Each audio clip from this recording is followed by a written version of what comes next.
Wewe kwenye maisha yako unaona nini? Umeokoka sawa, umekuja hapa unampenda Yesu, umefanya vyema, upo kwenye ibada, umefanya jambo zuri, sio baya, lakini kuhusu huyu Yesu unaona nini? Ili Mungu alitimize neno lake kwa habari ya afya, atimize neno lake kwa habari ya uchumi, atimize neno lake kwa habari ya uzao, unaona nini? Mungu anaona, unaona vyema, unaona vyema, unauona muujiza. Macho yako ya ndani yanaona kwamba Bwana ametenda. Macho yako ya ndani yanaona kwamba kuna neema ipo ndani ya uokovu. Kuna wakati hata uokovu tumeuchukulia ni wa kawaida, tumeuchukulia uokovu sio kitu cha msingi, kwa sababu hatuoni ile neema iliyopo ndani ya uokovu. Lakini ile saa utakayoona vitu, ile saa utakayoona mambo, ile saa macho yako yatakapofunguliwa, yatakapowekwa nuru, ndipo utakapoanza kuona thamani iliyopo ndani ya uokovu. Macho yakisha ingiwa upofu ya rohoni, hauwezi ukaiona thamani ya uokovu. Thamani ya uokovu, nataka nikwambia, ipo kwenye kuona, ipo kwenye kuona. Hauoni thamani ya uokovu, hauwezi ukaendelea na uokovu. Nini kilifanya kanisa la kwanza pamoja na ugumu wa kina Stefano mpaka wanasema ninaona mbingu zimefunguka? Mbingu hazikufunguka kwa sababu anakufa.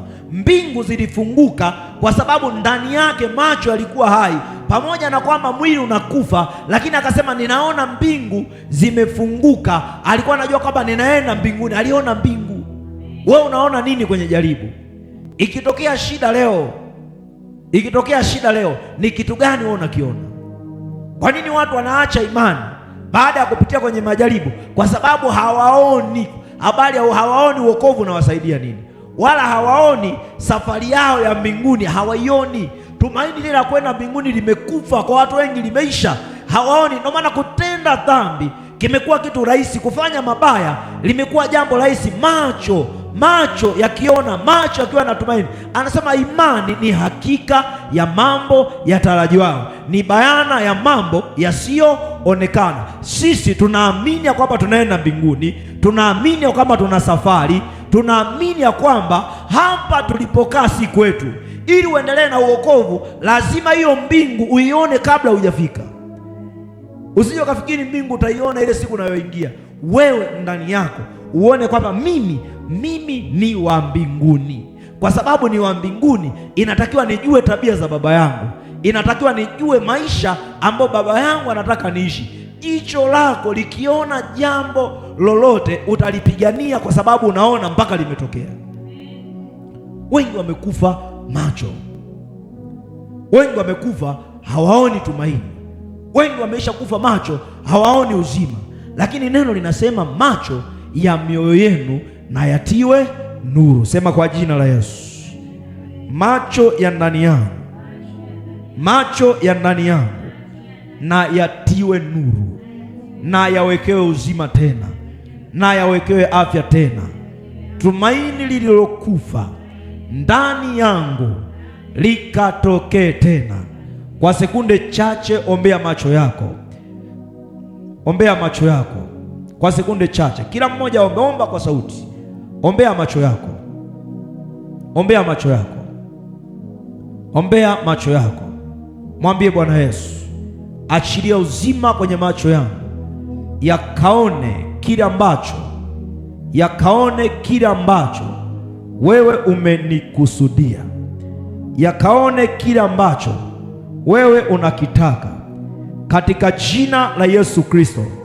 Macho na yakaone, macho na yakaone katika jina la Yesu Kristo. Macho na yakaone, macho na yakaone katika jina la Yesu Kristo. Macho na yakaone. Omba kwa ajili ya macho yako. Mwambie Bwana, achilia macho yangu yakaone rohoni, achilia macho yangu yakaone uzima. Mwambie Bwana, macho yangu yaone. Tamka kwa Bwana, omba kwa sauti. Mwambie achilie uzima, macho yangu yatiwe nuru tena, macho yangu yawe na uzima tena, macho yangu yauone uponyaji, macho yangu yauone uponyaji, macho yangu yaone kuinuliwa, macho yangu yaone muujiza katika jina la Yesu. Macho yangu na yaone, macho yangu na yaone, macho yangu na yaone, macho yangu na yaone, macho yangu na yaone, kwa damu ya mwana kondoo, macho yangu na yaone katika jina la Yesu. Mwambie Bwana, asante, umetoa uzima kwenye macho yangu, umetoa uzima kwenye macho yangu, umetoa uzima kwenye macho yangu, umetoa uzima kwenye macho yangu, umetoa uzima kwenye macho yangu, umetoa uzima kwenye macho yangu. Mwambie Bwana, asante, ninaona afya tena, ninaona kuinuka tena, ninaona kubarikiwa tena. Chochote kilichokufa ninaona kinainuka tena, chochote nisichokiona ninaona unanipa kukiona tena katika jina la Yesu. Ninaona tena uzima, ninaona tena amani, ninaona tena furaha, ninaona tena uponyaji katika jina la Yesu Kristo. Sante Mwokozi.